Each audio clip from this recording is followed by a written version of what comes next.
আমি মহাগ্রন্থ আল কোরআনের সূরাতুল আরাফের একটি আয়াত তিলাওয়াত করেছি। নবী করিম সাল্লাল্লাহু আলাইহি ওয়াসাল্লামের একটি হাদিস তিলাওয়াত করেছি। এই আয়াত এবং হাদিসকে লক্ষ্য করলে গোটা পৃথিবীর বর্তমান মানচিত্র, মানুষের অবস্থা, সিচুয়েশন কেমন যেন আয়নার মতো পরিচ্ছন্ন হয়ে যায়। এই আয়াত তেলাওয়াত করা মাত্র ইতিমধ্যে আমার মনে পড়ে গেল বাংলাদেশের পিছনের 15-16 বছরের ইতিহাস। কেমন যেন বাংলাদেশের মানুষ ছিল হতাশাগ্রস্ত, চিন্তিত, নিপীড়িত, নির্যাতিত, মাজলুম। ভদ্র সাবলীল সুসমাজের মানুষেরা অন্তরে অসংখ্য দুঃখ কষ্ট লুকিয়ে রেখে জীবন যাপন করত। কেমন যেন বাংলাদেশের মানুষ ভাবতে ছিল যে এই দিন হয়তোবা আর পরিবর্তন হবে না, কিন্তু এটাই চিরন্তন সত্য কথা।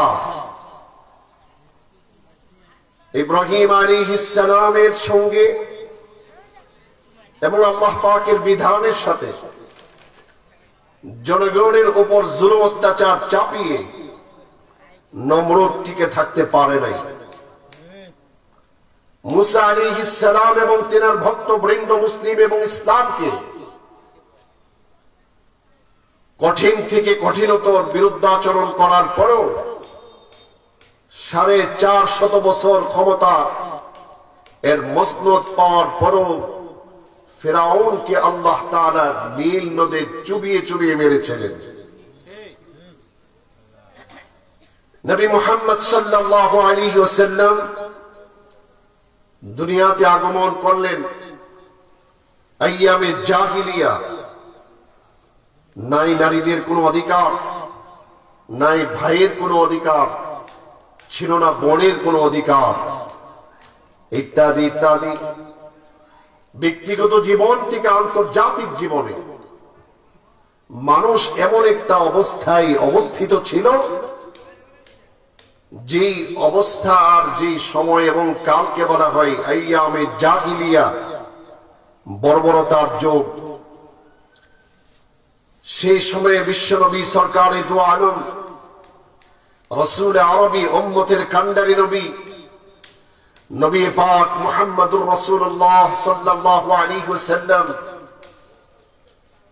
তিনি হেরা গুহায় আত্মগোপন করে লুকিয়ে লুকিয়ে দিল বড়া তামান্না নিয়ে কাবা শরীফ দেখে দেখে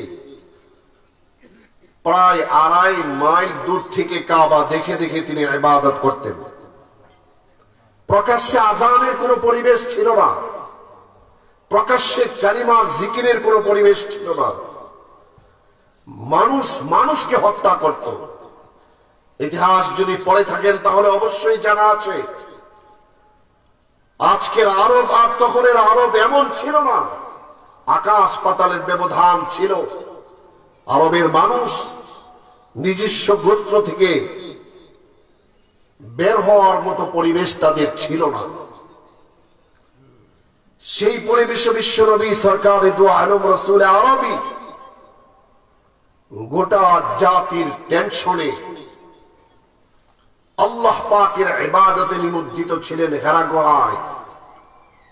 রব্বুল ইজ্জত ওয়াল জালাল তখন সূরাত আলাকের 5টি আয়াত তেলাওয়াত করে বললেন, ইকরা, আপনি পড়ুন, বিসমি রাব্বিকাল্লাযী খালাক, ওই রবের নামে যিনি আপনাকে সৃষ্টি করেছেন।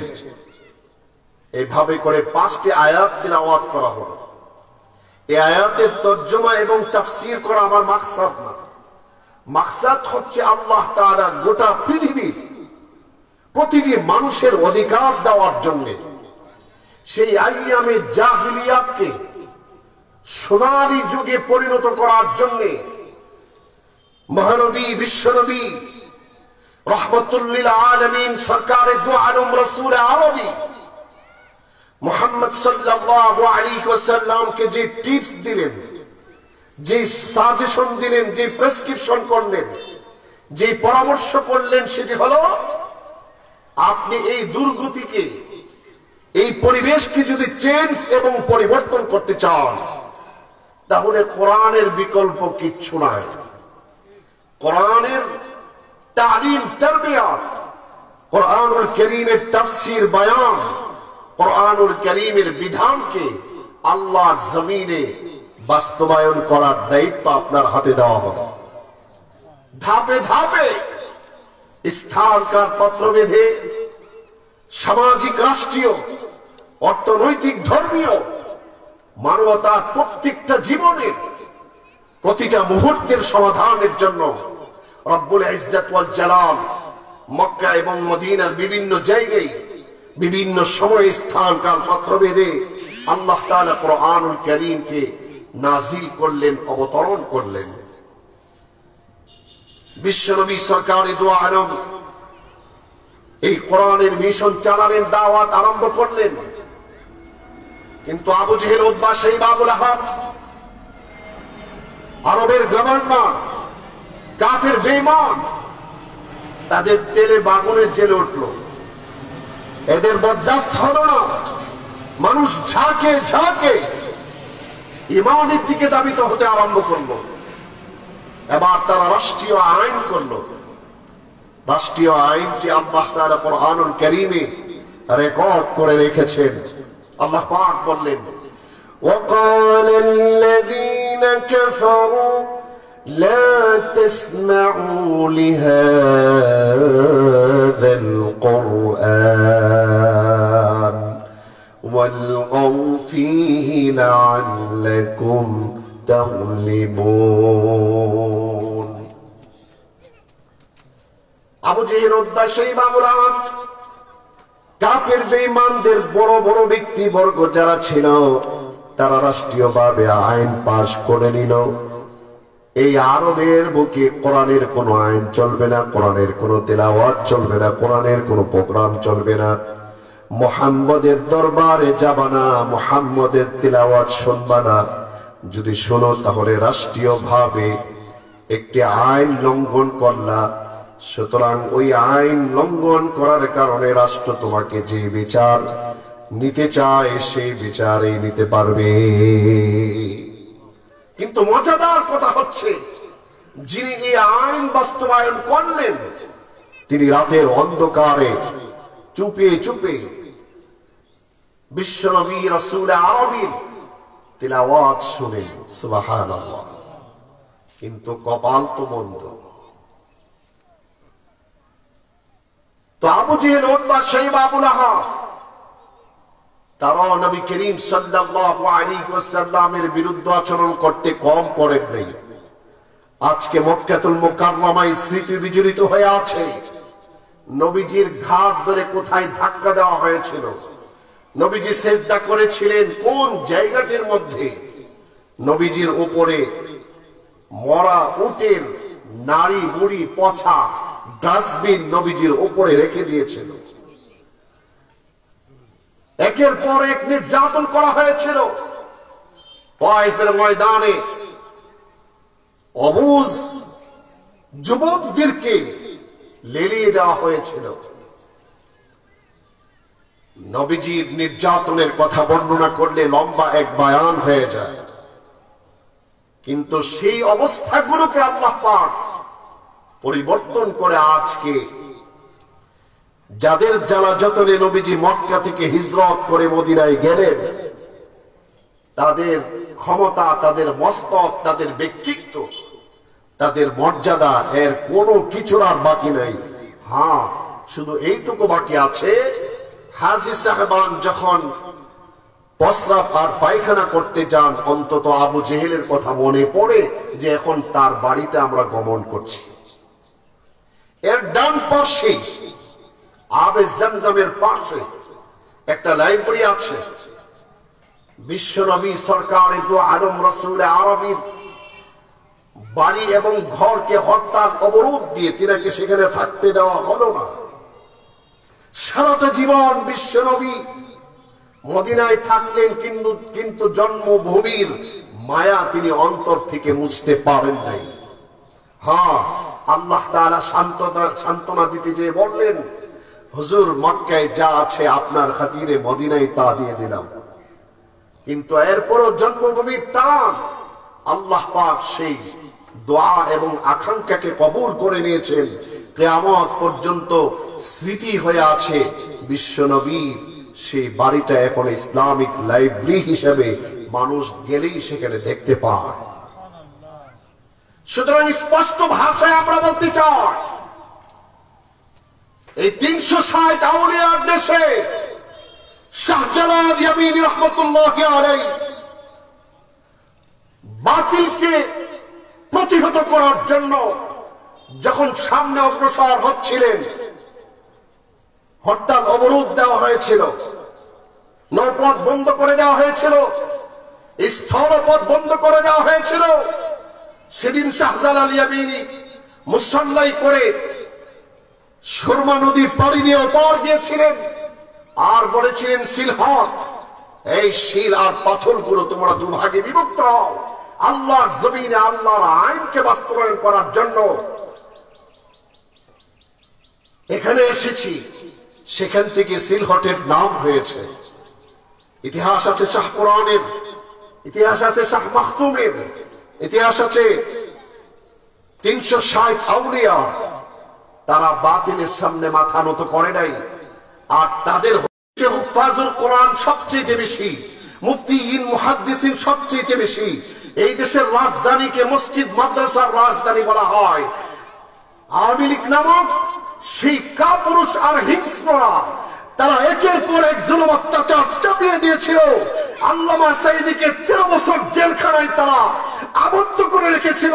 মুফতি আমিনীকে ঘরে বসিয়ে গৃহবন্দী করে তার ইন্তেকালের দরজা পর্যন্ত পৌঁছে দিয়েছিল। একের পর এক উলামায়ে কেরামদেরকে জেল জুলুম আর যতন নিয়ে এই দেশে বাস করত। আল্লাহ পাক খাস নসরত আর মদদ দিয়ে এই দেশের ইঞ্চি ইঞ্চি মাটির মানুষকে মুক্ত করেছেন। কথা ঠিক বলেছি। আমরা স্পষ্ট বলতে চাই, পৃথিবীর মানুষ, বাংলাদেশের মানুষ তোমরা জেনে রাখো, এই দেশের মানুষ হয়তোবা ঠিকভাবে নামাজ পড়ে না, হয়তোবা সহি শুদ্ধভাবে কোরআন জানে না, কিন্তু নামাজের জন্য জীবন দিতে জানে, কোরআনের জন্য জীবন দিতে জানে।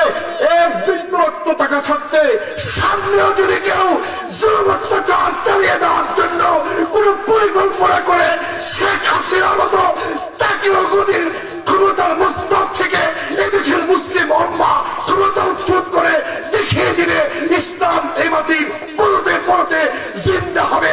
ইসলামের পতাকা উড্ডীন হবেই হবে, হবেই হবে, হবেই হবে। কত ঠিক বেশি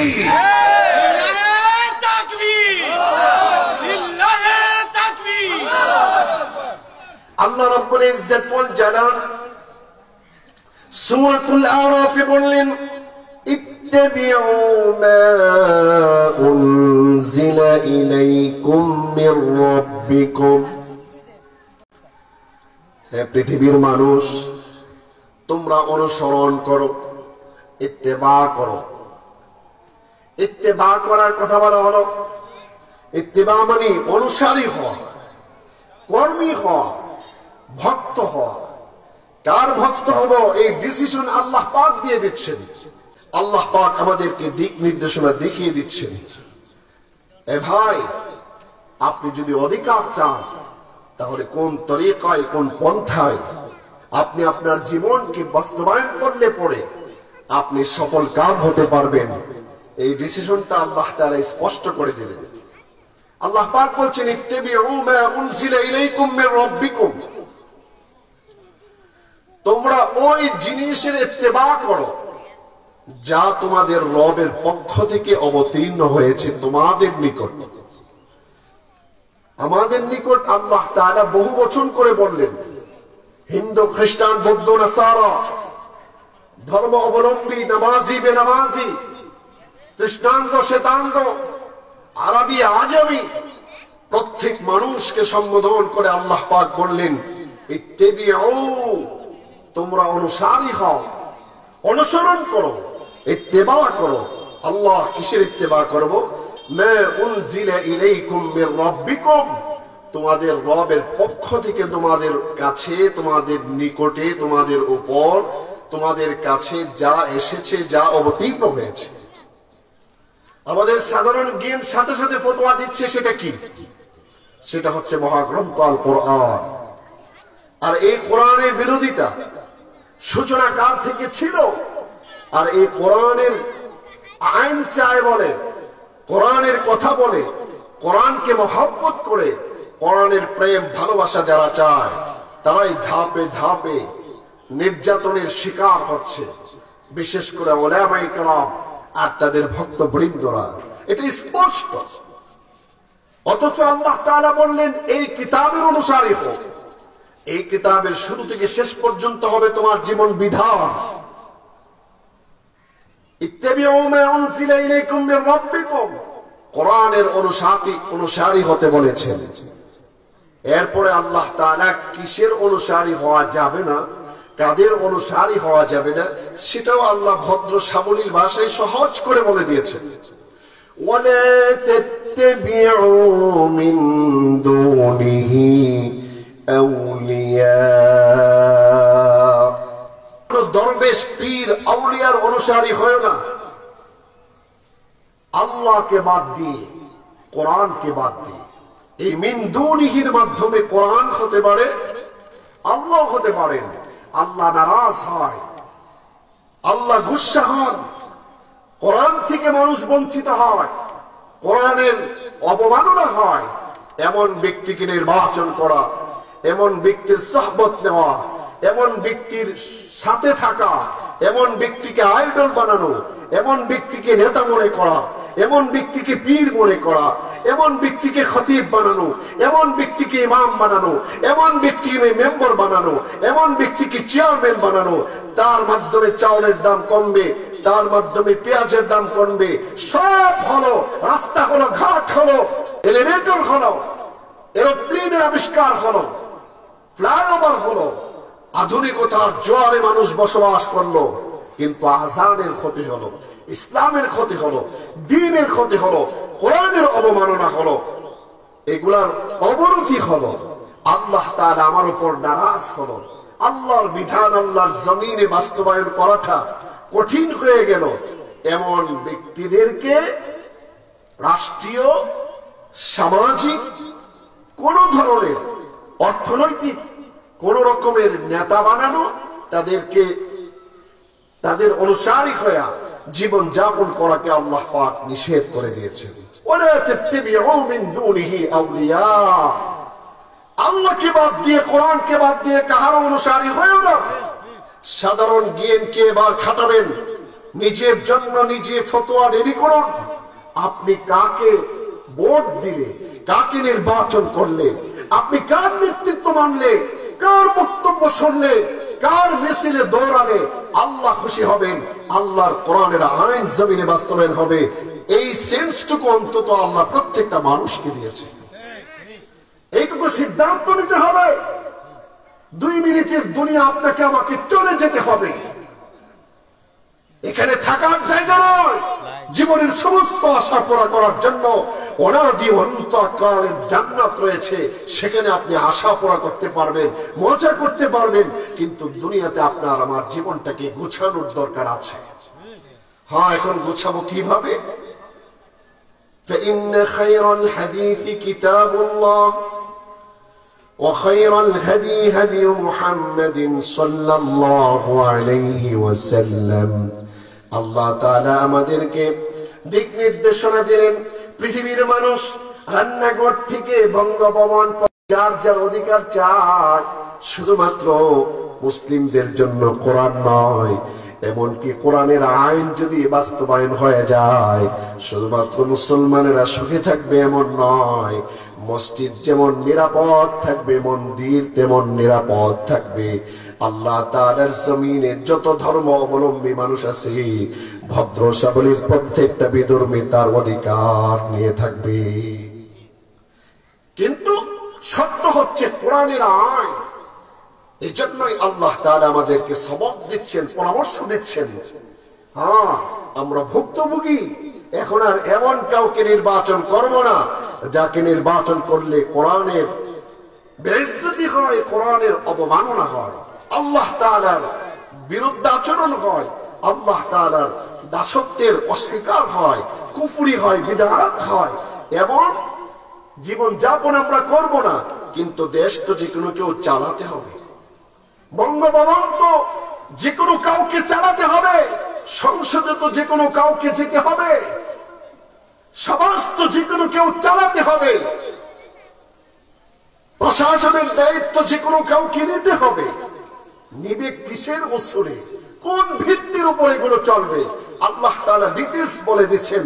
হ্যাঁ, তোমরা তরিকা খুঁজছো, হ্যাঁ তোমাদের সমাজে দেওয়ানবাগির তরিকা আছে, তোমাদের সমাজে রাজারবাগির তরিকা আছে, আট্টসির তরিকা আছে, বেনামাজির তরিকা আছে, রাজতন্ত্রের তরিকা আছে, স্বৈরাচারের তরিকা আছে, জুলুম অত্যাচারের তরিকা আছে। সব তরিকাকে তোমরা বর্জন করো। ফাইন্না খায়রাল হাদিসি কিতাবুল্লাহ।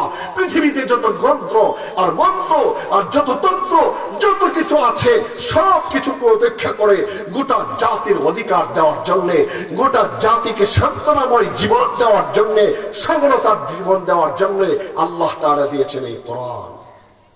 এর চেয়ে শ্রেষ্ঠ কিচ্ছু নাই।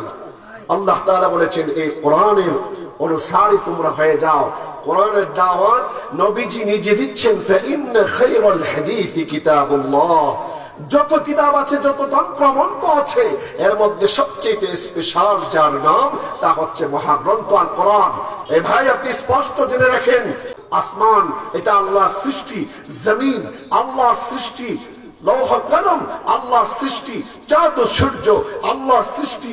আল্লাহর সৃষ্টির কোনো সীমানা নাই, কোনো সংখ্যা নাই। সৃষ্টি কুল কায়নাতের মালিক আল্লাহ। কিন্তু জেনে রাখেন, কোরআনুল কারীম এটা আল্লাহর সৃষ্টি নয়, এটা আল্লাহর কালাম। সুতরাং সব কিছুর ইন্তেকাল হবে। কুল্লু মান আলাইহা ফান। সব কিছু শেষ হয়ে যাবে। ওয়ায়াবকা ওয়াজহু রাব্বিকা যুল জালালি ওয়াল ইকরাম। একমাত্র রব থাকবেন, সাথে থাকবে এই কোরআন। কোরআন আপনার সাথে এখন যেমন আছে, আজকে আপনি কোরআনকে রাষ্ট্রীয় কিতাব বানান নাই, আজকে কোরআনকে আপনি সামাজিক কিতাব বানান নাই, কোরআন থেকে আপনি দোকানদারি শিখেন নাই। আল্লাহর কসম করে বলি, কোরআন তোমার কবরে যাবে, কোরআন তোমার ফুলসিরাতে যাবে, কোরআন তোমার মিজানে যাবে, কোরআন ময়দানে মাহশারে তোমার পক্ষে কিংবা বিপক্ষে সুপ্রিম কোর্টের মতো যা করবে, হয়তো জান্নাত না হয় জাহান্নাম। এই কোরআনের সাক্ষী নিয়ে আল্লাহ তোমাকে জান্নাতে দিবে, না হয় জাহান্নামে দিবে। এই জন্য আমরা বলি, শরীরে এক বিন্দু রক্ত থাকা সত্ত্বে কোরআনের কোনো অবমাননা আমরা চাই না। কথা ঠিক না বেশি? কোরআনের রাষ্ট্র হিসেবে আমাদের এই দেশকে আল্লাহ কবুল করেন। এই ইঞ্চি ইঞ্চি মাটিকে কোরআনের আইন দিয়ে আল্লাহ পাক সাজায় দেন। সবাই বলে আমিন। খায়রুল হাদি হাদি মুহাম্মাদিন সাল্লাল্লাহু আলাইহি ওয়াসাল্লাম। তরিকা হিসেবে যাকে মানব, আইডল হিসেবে যাকে মানব, আদর্শ হিসেবে যে ব্যক্তির কাছ থেকে আমরা আদর্শ নেব, তিনি হচ্ছেন নবী মুহাম্মদ সাল্লাল্লাহু আলাইহি ওয়াসাল্লাম। স্পষ্ট নবীজি বলেছেন যে সবচেয়ে উত্তম পথ, তার নাম হচ্ছে মুহাম্মদ সাল্লাল্লাহু আলাইহি ওয়াসাল্লামের পথ। মুহাম্মদ সাল্লাল্লাহু আলাইহি ওয়াসাল্লামের পথটা তিনি যেমন তেমনি। আর তিনি কেমন? হযরত উম্মে সালমা রাদিয়াল্লাহু আনহাকে সাহাবীরা জিজ্ঞেস করেছিলেন, আপনি হুজুর সম্পর্কে একটু জানান না, আপনি তো হুজুরের সহধর্মিণী। তখন তিনি বললেন, ইন্নামা ইয়ামশি রাসূলুল্লাহ সাল্লাল্লাহু আলাইহি ওয়াসাল্লাম কান্নাল কুরআন ইয়ামশি আলাইয়া। তোমাদের নবীর ব্যাপারে কি বলবো? তোমরা নবীর আদর্শ নিতে চাও, তাহলে জেনে নাও তোমাদের নবী কেমন জিনিস। নবী যখন ঘরে ঢোকেন, ঘর থেকে বের হন, বাজারে যান, নবীর জীবনটা দেখলে যেন আমার চোখের সামনে ভেসে ওঠে আল্লাহর জীবন্ত কোরআন যেন আল্লাহর জমিনে বিচরণ করছে। আমরা সেই নবীর আদর্শ চাই কি চাই না? সুতরাং সেই নবীর উত্তরসূরি যারা, আমরা তাদের সাথেই থাকবো। আমাদের দেশ ইসলাম দিয়ে আমরা সাজাবো। এখন আর চুক্তি করে বসে থাকার দিন নাই, আর দুইয়ের পাখির মতো উদাসীন জীবন যাপন করার সময় নাই। এখন আমাদেরকে চৌকান্না হতে হবে, সামনের থেকে যেন আমাদের সাথে কেউ গাদ্দারি না করতে পারে। ইনশাআল্লাহ এদেশে ইসলাম আছে, থাকবে, ইসলাম এবং মুসলিম এই দেশের অধিকার নিয়ে থাকবে। আল্লাহ তাআলা এই দেশকে কবুল করেন, দেশের মুসলমানকে কবুল করেন, ইন্তেজামিয়া কমিটিকে আল্লাহ তাআলা কবুল করেন। আসসালামু আলাইকুম ওয়া রাহমাতুল্লাহি ওয়া বারাকাতুহু।